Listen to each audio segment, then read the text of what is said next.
Okay, hello! Today we're going to be doing a wishlist plants video. And yes, I know I normally do these at sort of like the beginning of the year, but you know, times change. And I thought I would do a little bit of a play on one with this one as well, where I would pick one plant from each genus. So I have picked 11 different genera, which is the plural of genus, to go through, and each of the plants within this are ones that I would absolutely love to add to my collection, and things I'm just excited about. And I should say, I'm not actively trying to add anything to my collection at the minute.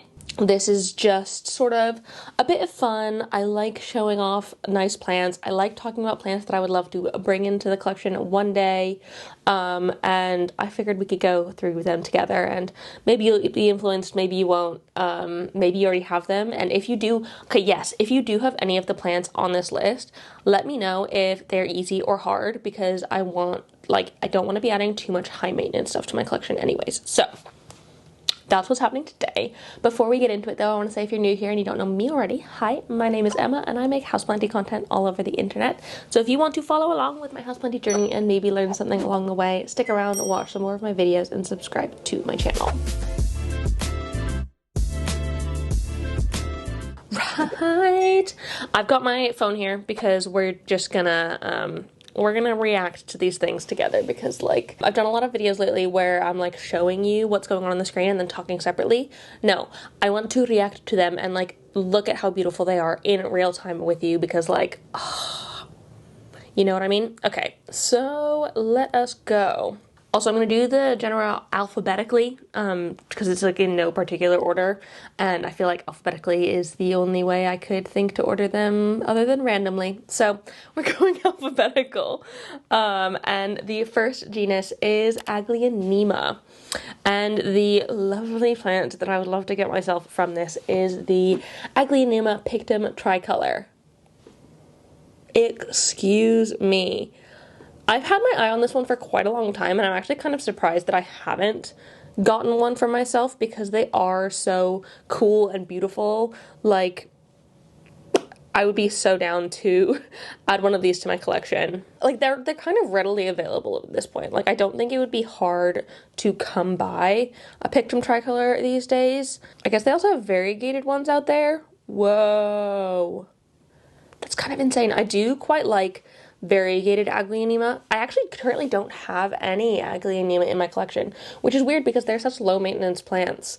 I feel like I don't get bored by them, but like they're never ones that I feel like hold my mind for very long. This one is a little bit different though, because I don't think it has the same sort of aglaonema vibe. The texture on these leaves is actually like much more velvety, strangely enough. It's a velvety aglaonema, and I don't think there are any other aglaonemas that are velvety. Correct me if I'm wrong. If there are, let me know. But it's just a cool, weird one that's different.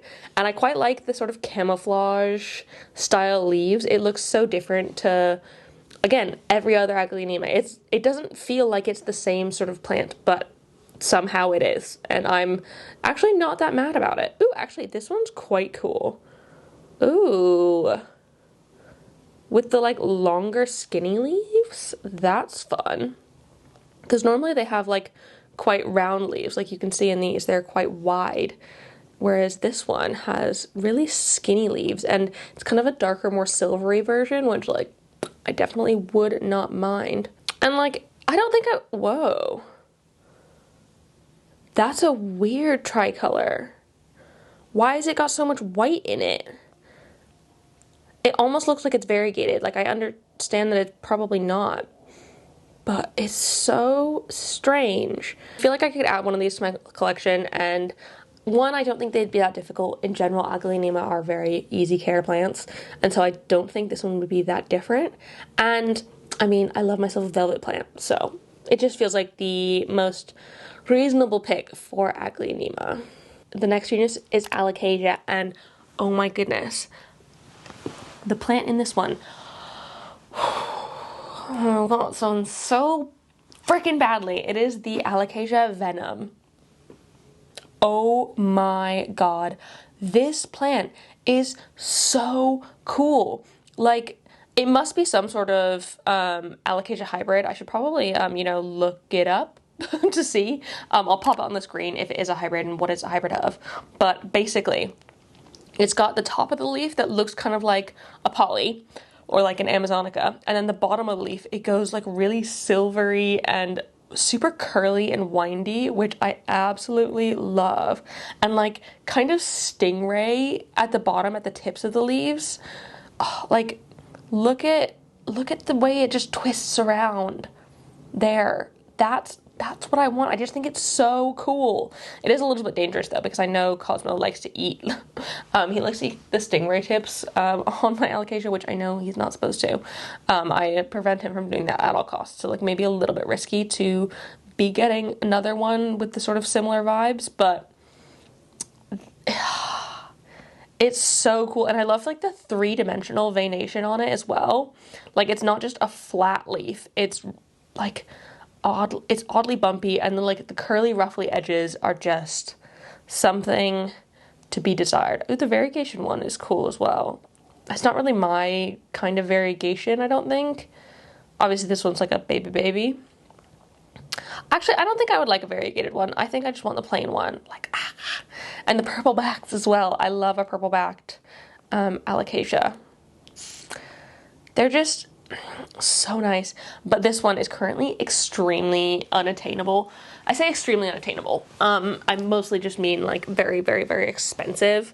I was looking into potentially purchasing one for myself because obviously they're stunning, and the ones I was finding were just like a little bit too expensive for me to justify making the purchase. And I mean, y'all know me, I'm a bit of a cheapskate when it comes to plants. I don't like spending, essentially normally about £100 is my cutoff for when a plant feels too expensive for me.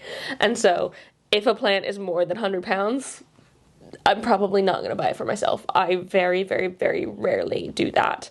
Like even doing a whole plant haul, if it gets to £100, I'm like, I've spent so much money. And so it's just like, I don't end up buying plants that are very, very expensive. And currently this one is very, very expensive, but I think it is going downhill in price. It's getting lower in price, because they were selling a bunch of them at the My Botanica event in Germany. I've seen some stories on Instagram, and my patrons have told me that they were selling them there, and they looked so good, and they were actually quite inexpensive there. And so I feel like if they start out in Europe getting cheaper, then they'll slowly get to the UK and be cheaper eventually. But for now, it's just going to be something that I can stare at in my free time and just one day hope to add to my collection. Okay, this is really weird. Sorry the angles changed, but I was going through and editing this video and I realized I completely missed out anthurium. How could I? And I even had it on my list. I just must have skipped over it. But anthuriums, the one that I want the most right now is a red crystallinum. Holy cow, these are so freaking beautiful. Like, the leaves are almost black. They're like dark goth, stunning, but then with like red silver veins. Oh my goodness, they're so pretty. Look at that. The sinus and how it folds over like that. Oh, I cannot get over these. This is something that I've actually wanted for quite a long time. And like, if you know me, I'm like not an anthurium hater, but like I am the first one to like raise my hand when people say like they look the same. A lot of hybrids do look a lot alike, and I'm not saying you shouldn't get them, but a lot of them look alike, and so there's many that I just like would not care to try and add to my collection. But holy cow, this one, the way they look is just so nice. It's kind of like, it's just like, it almost looks photoshopped. Like, it doesn't look real. They're so pretty. And the way people can grow them freaking huge as well. I I'm a little bit scared to get one as well because I don't know how well they would grow in my home. I have not necessarily struggled with anthurium, but I've not had like the best experience in the world with them. I found them a little bit harder than a lot of other genuses, and I know they are like not a beginner friendly plant. Like I know that. I just don't know how well I would do, and I'd be so worried that they would not grow in as beautiful as I'm seeing them online. And that's one of the reasons why I haven't taken the time to like spend the money on one, even though I like them and I really would love when I see people with like huge anthuriums, like I can appreciate them so much, but I just don't have the capabilities, I feel like, to make them grow like this. Oh my goodness, oh poor leaf. It's still a beautiful one though. Like, do you see the size of that? It is huge. They're just so pretty. I think they're so cool, and they're also just a little bit too expensive for me, to be honest. Like, I can't justify something for something that I'm not sure that I'll be able to take care of well. I can't justify the price. So, like, the only way I'd be getting one of these is if I got one in a swap or something, because no way can I afford to just, like, have one, to, like, just buy one. I guess, like, maybe if I got one in a collab or something, I wouldn't be opposed to that. But, like, oh, the paints are almost pinky as well, which is kind of cute. And, like, you know me, I'm not, like, a huge pink fan, but, like, oh, they're just so cool. And I do like the crystallinum as, like, a leaf shape, and like the crystallinum's fairly easy comparatively to a lot of other anthuriums that I have tried in the past, and so I do think I'd be maybe I would be fine, maybe I would be absolutely fine, maybe I'm just like thinking too much about it and getting in my own head. Very, very distinct possibility. It could totally be the case, but oh, so big and beautiful and luscious. Okay, begonias. We have the begonia snow-capped variegated. There's actually quite a lot of begonias that I would like to add to my collection, so picking just one was actually quite difficult, but I think this is the one I want the most out of all of them, the variegated snow-capped, because I think it has such cool leaves. I don't have any variegated begonias in my collection. I think that they are so fun and different. And also, because this one is a cane begonia, I've gotten actually quite good, not to toot my own horn, at cane begonias. And I feel like I know them pretty well. And so I don't feel like I would necessarily struggle with this one. The only thing I would need to do is make sure that it's getting enough light and I suppose enough moisture as well, because like they're probably quite thirsty, but like it's just so sweet, and I feel like the variegation is kind of mottled, which is fun. It's like sectoral, but within the sectors it's mottled, and like you still get the silver spots over the top of the variegation, which is fun. The only thing that's putting me off a little bit on this one is how pink the variegation is, and I don't know if that is something that I would dislike about it. I don't know, it does make me ever so slightly nervous, but I think I could get over it. I think I would like it, and I mean, I won't know until to be honest, I've never seen one of these in person, so like I can't say whether or not I like it, but I like the way they look on Instagram and like online and stuff, and so if one were to make their way my way, whether it's me buying it or in a swap or something, I would not be opposed to it. You know what I mean? Oh, look at that. It's so cool. Oh my goodness. And I have the normal snow-capped as well, so like I don't think it'd be that hard or that different in care. I think I could do it. Oh my god, that's so highly variegated. Holy cow. And it's so dense as well. It must be under a really, like, really, really bright light. That's quite pretty. Okay. Yeah, well, maybe one day. Maybe one day. These are also quite a bit expensive at the minute, so, like, I don't think I'm not just gonna, like, come across one randomly.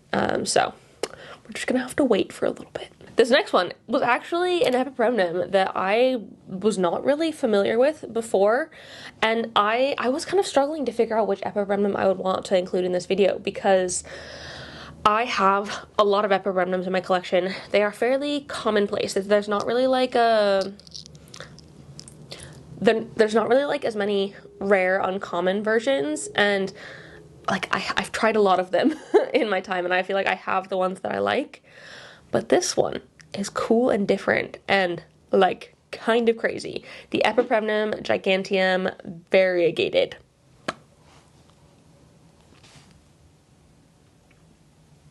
Need I say more? Look how crazy this plant is.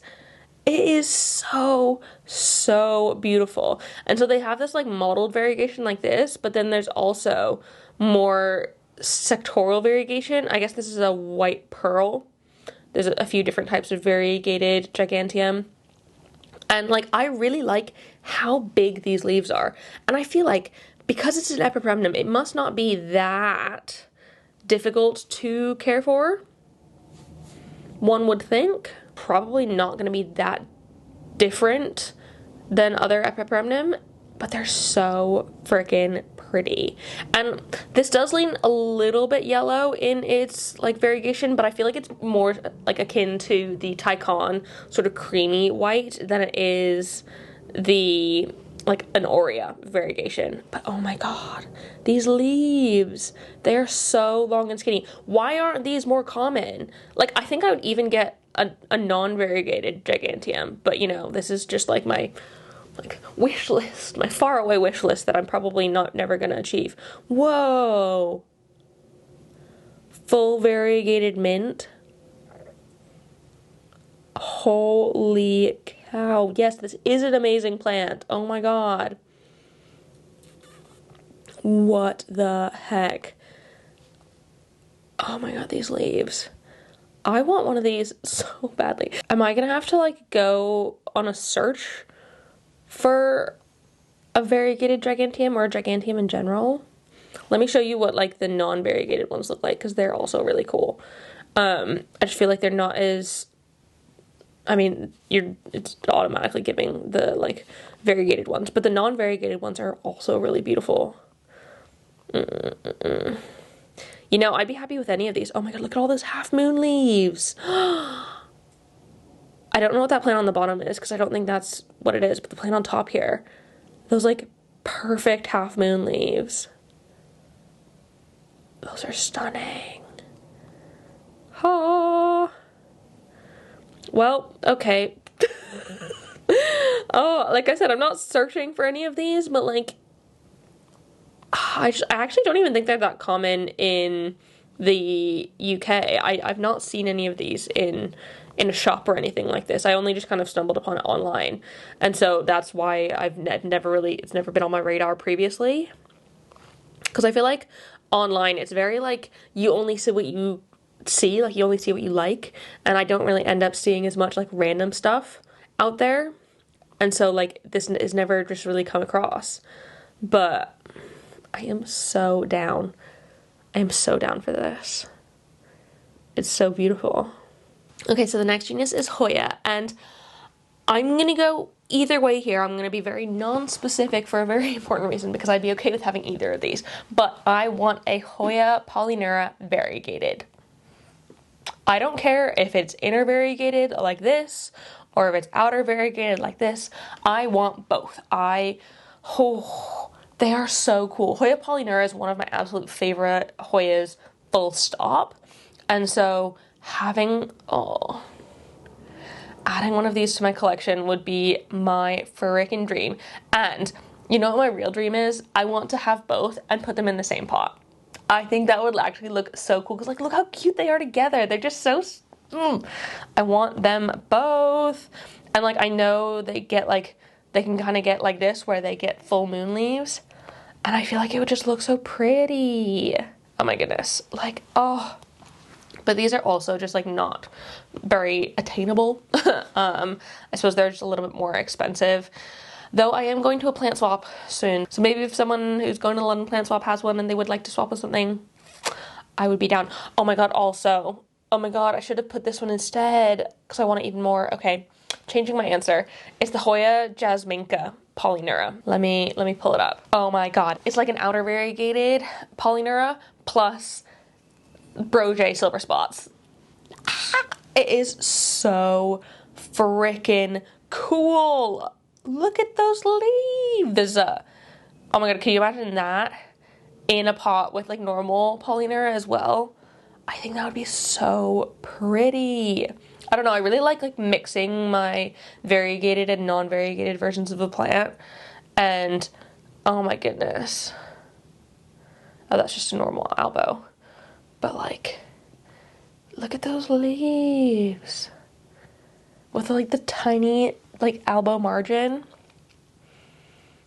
Oh my god. Have I just like I knew this was one that I wanted. I just completely forgot about it when I was making this list.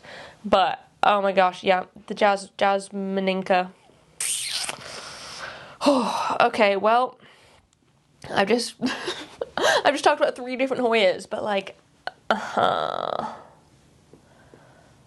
they're so fun.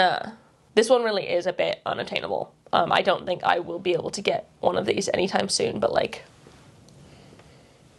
fingers crossed one day. Somebody else, please propagate a bunch of these and get them really like circulating out in the world, please, so I can like get one and have one in my own collection. Thank you very much. Okay, the next genus is the Marantacae genus, which is Calathea, Maranta, Tenanthe, Stromanthe, like all of the sort of like prayer plant vibes. They all fall under one category of Marantaceae. I think that's how it's pronounced. I'm not positive.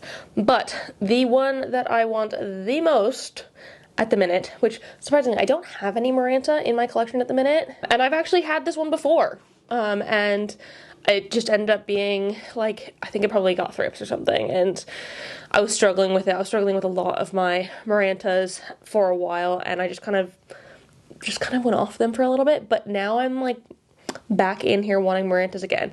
And the one I want the most, I actually could have got the other day, but didn't. But it's still playing on my mind, which means like, obviously it's one that's time for me to get. It is the Maranta Silver Band. Oh my goodness. Look at this. It is so cool. I much prefer it to things like the red and the green Marantas, because like, I like the silveriness of it, and it kind of gives same vibes as the cat mustache with the sort of really thin, silvery whisker vibe veins. It is so pretty. I'm like so tempted to go back to B&Q, which is where I saw one recently, and like kind of where it like started getting on my mind again, and go get another one. Maybe I need to go check out my other B&Q and see if they have them there. If they do, maybe it'll be a sign for me to go get one. Oh, because they are so freaking beautiful. Like, look at those leaves. And they also have the velvety leaves, which I really like. I think I could be in, I don't know why that notification keeps coming up that I can't screen record. I definitely can, and it's not like stopping the screen recording. I don't know what's going on. That little thing. I'm not even watching a reel. I'm just zooming in on a freaking picture. But look at that. Is it because it stops crediting the person? I'm crediting all of this. This is going to be a screen recording. I want one. I want one. It's been playing on my mind, and I think I need to go back into Maranta land.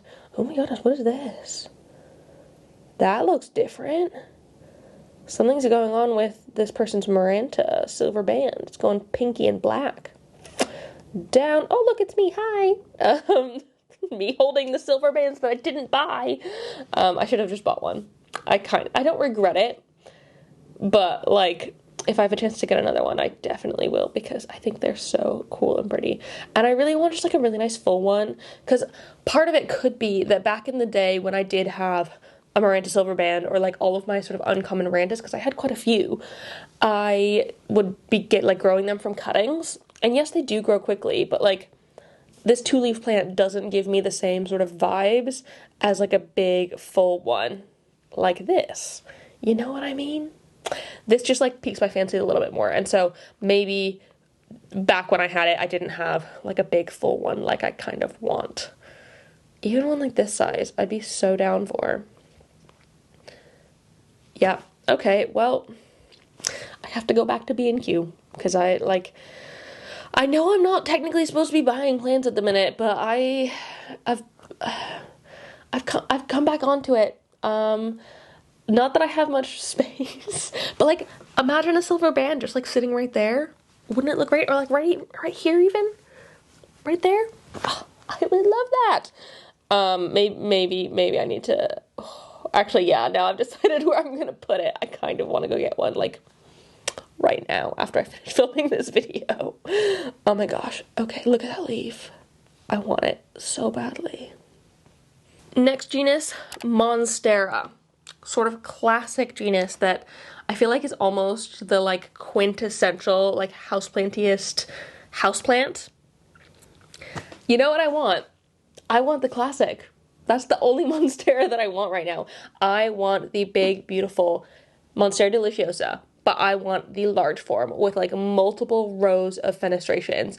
And like, oh my goodness, was it Houseplant Journal that was recently doing the contest? Oh no, Monstera Stan. That's who it is. Monstera Stan was doing a contest for people to show their monsteras and like find the one with the most fenestrations in it. And people have been posting these pictures of their monsteras with like 100 fenestrations. Like this one's got 97. And I've seen some with like, let me see if we can see more. There's just so many. I know this is a tie, but like I want one with like all of these sort of fenestrations in it. I don't need to look at all the pictures with them, but like big leaves.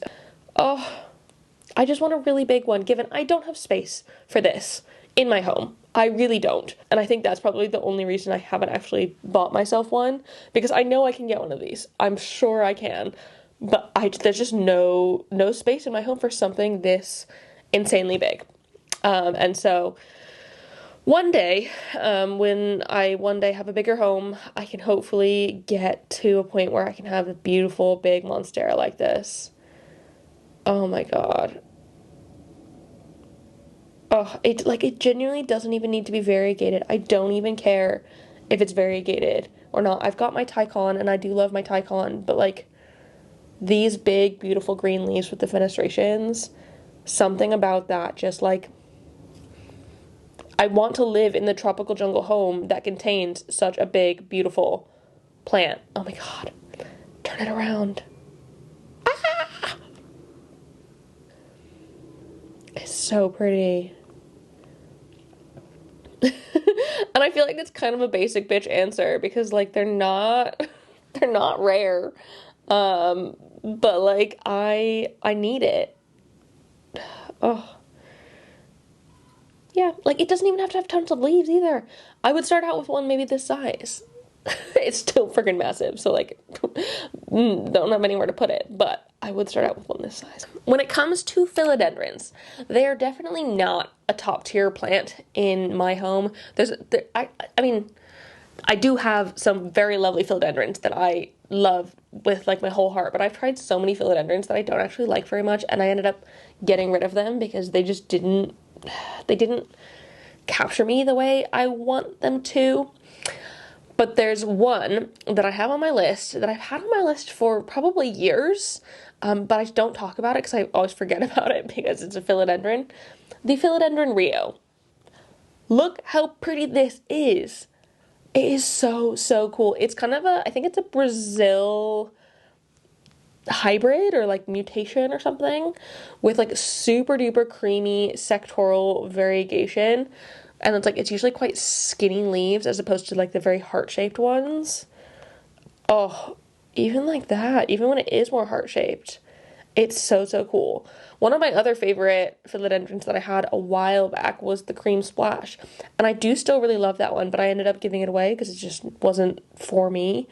I had it in a pot with a big Brazil, and I was just like kind of over the Brazil. So I gave away the whole thing. And I'm okay with that. Like I didn't mind. It wasn't really a problem. But I really want a Rio. I've never had a Rio, and I feel like it would just add a really nice bit of variegation to my collection. And I really like a good variegated heterosteum because I have the like normal heartleaf variegated, but I really like this one. It's so different to that one because that one's more marbly and this one's more sectoral and chunky, closer to the Brazil, but like without the yellow coloring, which is what I don't like about the Brazil and why I ended up giving it away. But this one, I want it. Look how pretty that is. It's so nice. And like to have a big like trailing one would be so much fun. Oh, look at it in the sun too. That's so pretty. With Scindapsus, I have loads of different types of uncommon Scindapsus, and it's not very common that I see new ones that I want, but this one, ha ha ha, I think I'd pretty much only see it on Scindapsus Borneo's Instagram page, the Scindapsus Silver Dark Form. It combines my love of black plants and silver plants and Scindapsus all together in one beautiful package. Black plant with silver spots. And it's just nuts that I love it so much. Oh my goodness, I would get one in a freaking heartbeat. To be honest, I'd probably get anything off of the Scindapsus Borneo page. They have so many beautiful plants. This like dark form is like, it's so gothic. Oh, maybe I need to do another goth plants video. I think it's probably time because it's been a while since I've done one, but there we go. Look at that. It's kind of like a normal Scindapsus pictus, but darker. And what's not to love about that? I mean, that's just what I want in a houseplant. And like, I kind of like some of the leaves don't have spots as well. They're just velvety and shiny black. So cool. It's so unlike all of the other Scindapsus I've ever seen. It's so fun and different. And I don't even know if they sell these anywhere else. I don't even know if this is like their own special cultivar or something. It's very possible that it is because if you just look at the tag, you don't really see many. It's all the ones that look like they're actually that. Oh, this one's from a different one. But like, okay, that one looks green and then it grows into this black thing. I don't know. But the one on the bottom here, I mean, I'd take that, the tricolor silver as well. I would not be mad at that. Like literally either of those plants I would put in my cart in a second. But I'm pretty sure if I wanted either of these I would have to import them. Which is just a lot more work than I have the time to do at the minute. And we're obviously going into the darker seasons and it's not the right time to be importing plants. And so I'm not going to. And also I'm pretty sure these are kind of expensive, so bit of a shame, but maybe one day they'll come over to the Western world. One can only hope. And then the last genus that I'm going to be talking about today is syngoniums. And to be honest, I am not here for like 99% of syngoniums. I don't really care about the arrowhead shape. I'm kind of over it. I don't have any in my collection at the minute. I don't think I want to add any to my collection, except for the Syngonium chiapense. Variegated if I could possibly get it. I wouldn't mind either. I am perfectly happy with either, but look at that. I've also heard that the chiapense, it's kind of a different form than other syngoniums. Like it's got a bit of a thicker leaf than the like sort of average arrowhead one. And I'm kind of here for that. I'd be so down to get one. And I'm pretty sure I've seen, like, the frosted heart is part of the chiapense family. And the frosted heart was, for a while, the only one I had and the only one I liked because it was just so different from the other ones. And I did quite like it. It just, in the end, it wasn't for me. But I kind of would get another. I'd get the variegated one if I could. It is so pretty and fun and different. And I really like the way they grow as well. Let me find a picture of, like, a big one on a pole. I guess this one's on a plank. But, like, I really like this way that they grow. They kind of give me, like, monstera alba vibes. Even, like, oh, the green one. It's so shiny. Like, it's just so cool. And the leaves are huge as well, which I feel like is something you don't really get out of a lot of the other syngonium varieties. I feel like they tend to be a bit more small-leafed, whereas these, they've got nice, like, big leaves, and I like that about them. And I would absolutely add this one to my collection. Yeah, see, this is the frosted heart, which mine never grew that well. I don't know if maybe mine was just a bit, like, meh, but I did like the frosted heart better than every single other syngonium I'd ever had, so we'll see. Maybe, I feel like this one, they're becoming a lot more readily available now, and so it's quite possible that I could get my hands on one of these in the not too distant future, maybe at a plant swap or something like that. I feel like it's gonna happen, you know? Okay, there we go. Those are some plants on my wish list at the minute, ones I wouldn't mind adding to my collection.